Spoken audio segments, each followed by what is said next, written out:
welcome to our collaborative approach on a traditional tatami room in Tokonoma. This is a project that we completed about 15 years ago. It's a Japanese-inspired design and build, and featured this tatami room. Initially, this room had 8 tatamis, so a bigger space, and went back to the rear wall without the Tokonoma. The client used it as a traditional space, a sunroom. The back has bifold doors and opens onto the rear garden and deck. Has shoji, perimeter shoji that gets natural light and shadowing through to the space. And the room, over that time, I think they've looked at how they've used the room and thought this latest rendition would make the space suit their needs and use of the room better. So we've come back and collaborated with our client again, and to create this Tokonoma. The space has a perimeter American oak flooring that runs right through the house. The original design incorporated the shoji tracks, which have been rebaited into the floor. That's a bit of a signature element we try to bring into a shoji installation, where the flooring that's being used in the room, we run the bottom groove and try and really integrate that track with the main floor. The ceiling track, again traditional timber tracks, is in this case rebaited into the ceiling, and the plaster finishes flush with the face of the board. So it gives you quite a simple, clean detail, and sort of ties in the tradition, but sort of in a modern interpretation. So that still remains. The shoji works the same way. The bifold doors open up to the rear garden. The garden has Japanese elements with a bento box garden, opens onto a little plunge pool at the back, and quite a tranquil private space. And on a day like today, got a lot of natural light coming in, nice shadowing, and a nice space to sort of open up and incorporate external and internal elements. The Tokonoma is a traditional Japanese focal point of a room, or traditionally a tea room or tatami mat room. This is our interpretation of a Tokonoma in a more contemporary space, and we've collaborated with our clients to create this space. They have a love of ikebana, traditional Japanese flower arrangements, and I think that sort of ties in nicely with bringing outdoor elements again into an internal space. With a lot of Japanese design, they play with levels. I think when you come into this house, we've got a genkan, which is a lower area. It's at street level, it's at footpath level. You come in, you take your shoes off, and you step up a level, and that signifies you've entered the house and you've left your shoes at the door. The Tokonoma again plays with levels, so there's a raised level that signifies a special space. In this case, I think the Tokonoma is really a space to, I think, express one's artistic interest.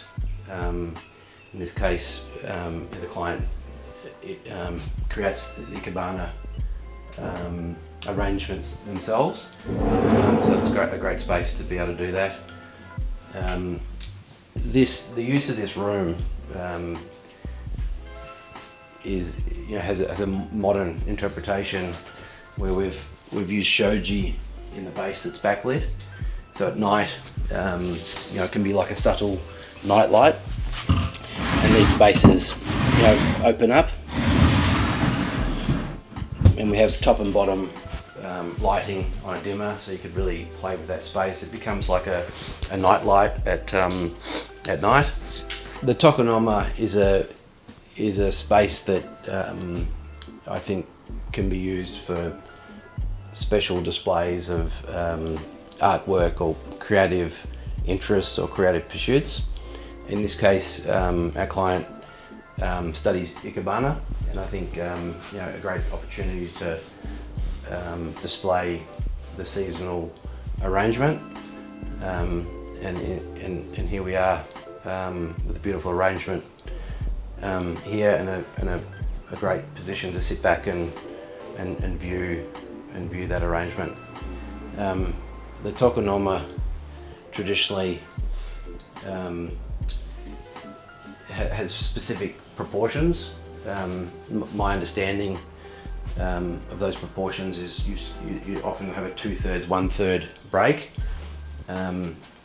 We've done a lot of scaling and looking at other examples of that over the years, and tried scaling over drawings and photos and to come up with our own view on those proportions. The main post here is often a celebrated piece of timber, sometimes bamboo, sometimes it's a natural trunk of a tree that shows its the bend of the branch or the trunk. In this case, we've got a recycled piece of timber, Victorian timber, that is then used throughout. We've brought the American oak into the bottom of the raised platform, so that sort of ties in with the floor.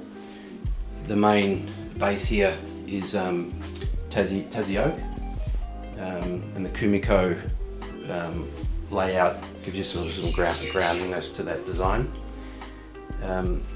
There is a modern take on this space, and this room can also be used as a TV room. I think often TVs are focal points in homes, and in this case we've housed it in the base of the shoji cabinet, so that pops up and can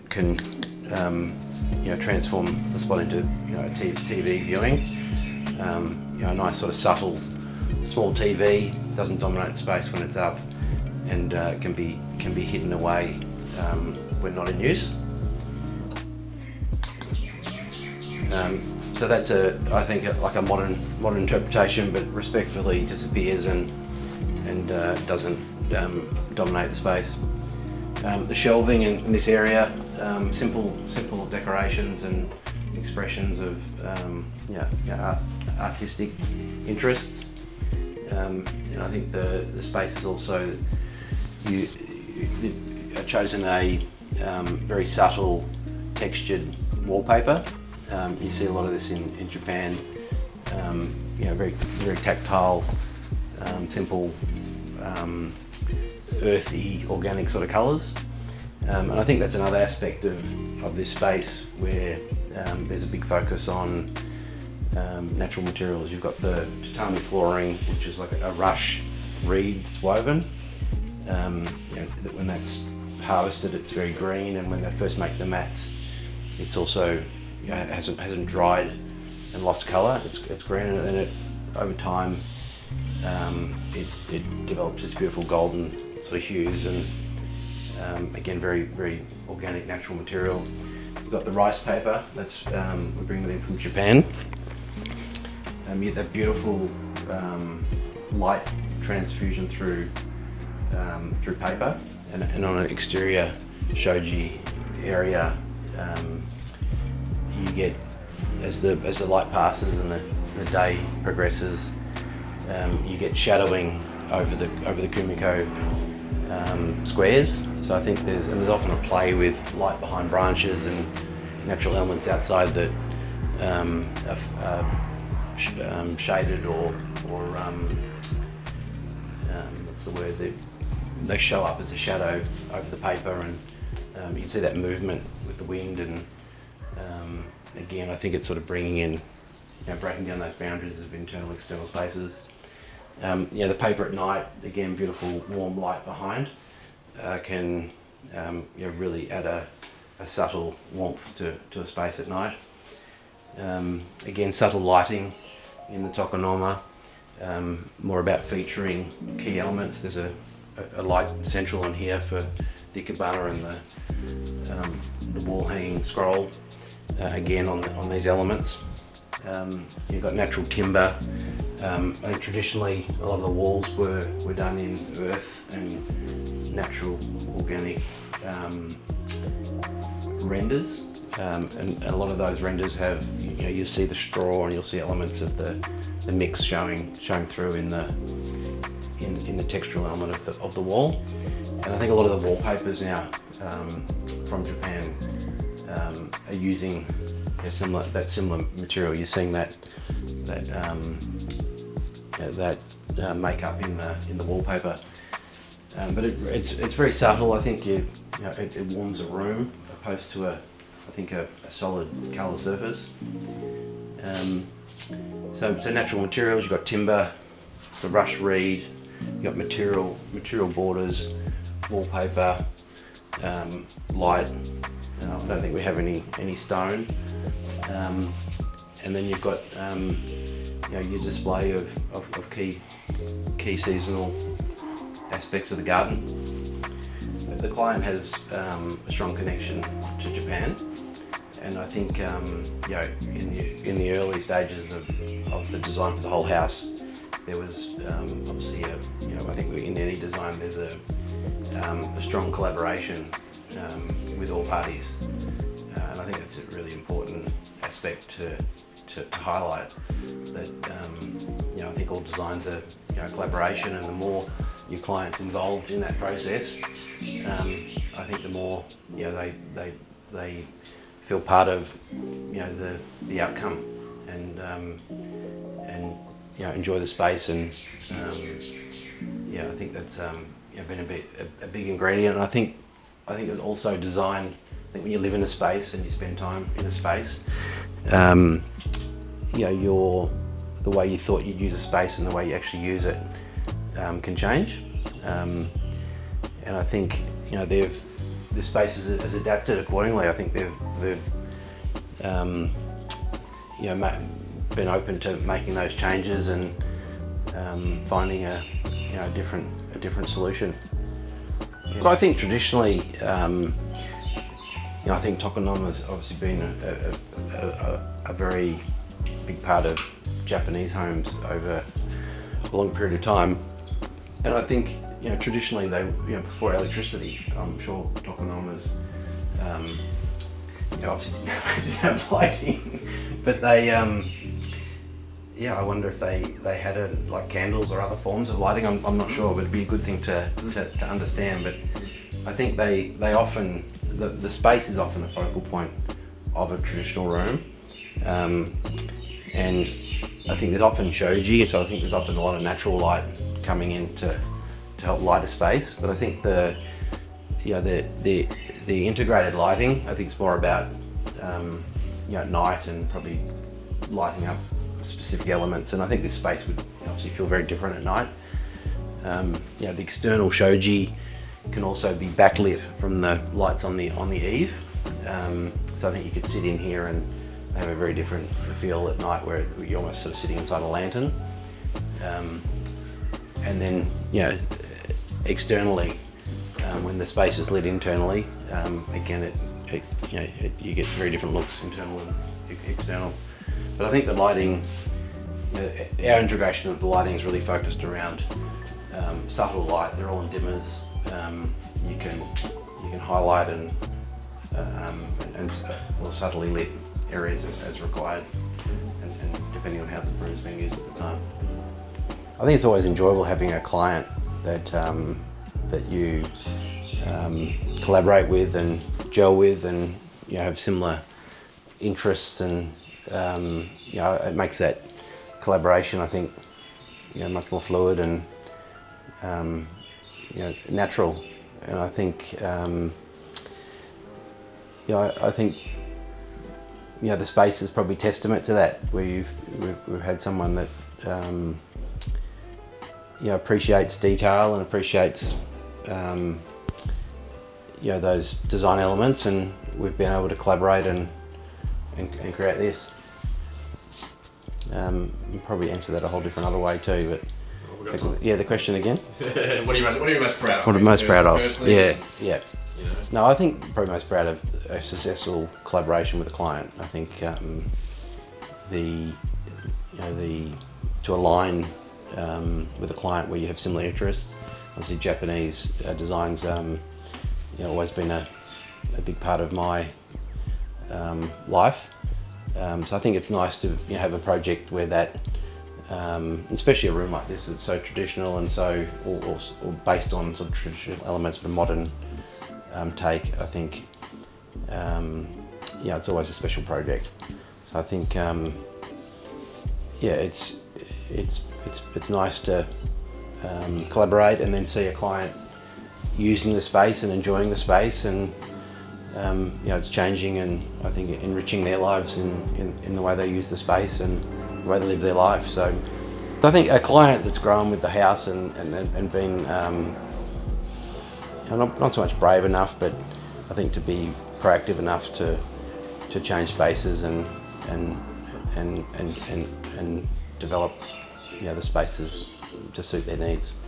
So I think space in a tatami room and or traditional tea room is an important element. I think the Japanese talk about tatami mat sizes to rooms. In Australia we talk about square metres of a home. In Japan they base sizing around tatami mats. Traditionally tatami mats are 900 wide, 1800 long. These are 55mm thick, so the floor's rebatted to accommodate them, so they're finishing flush. This room, and I think a Tokonoma traditionally is also, it takes up space, but it doesn't give this, it actually creates a sense of space. So it's a very narrow footprint it takes up, but I think it actually gives back and adds space to a room. It also gives a focal point to a room.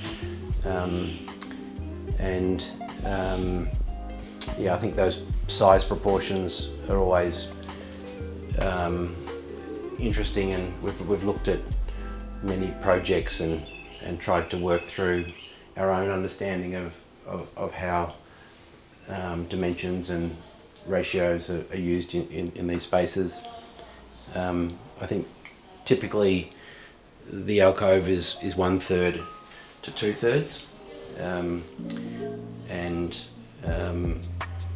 in a tatami mat setting it's half tatami, full tatami. Often the enclave will have a tatami base. And I think also with kumiko, the slats within shoji, that ratio is also very interesting. There's so many different ways to design and set out kumiko ratios, and there's a general sense of proportion, but there's no set rule. Like there's huge variety in shape and size and ratio. But I think there's definitely a proportion aesthetic, and I think sometimes that comes even on site,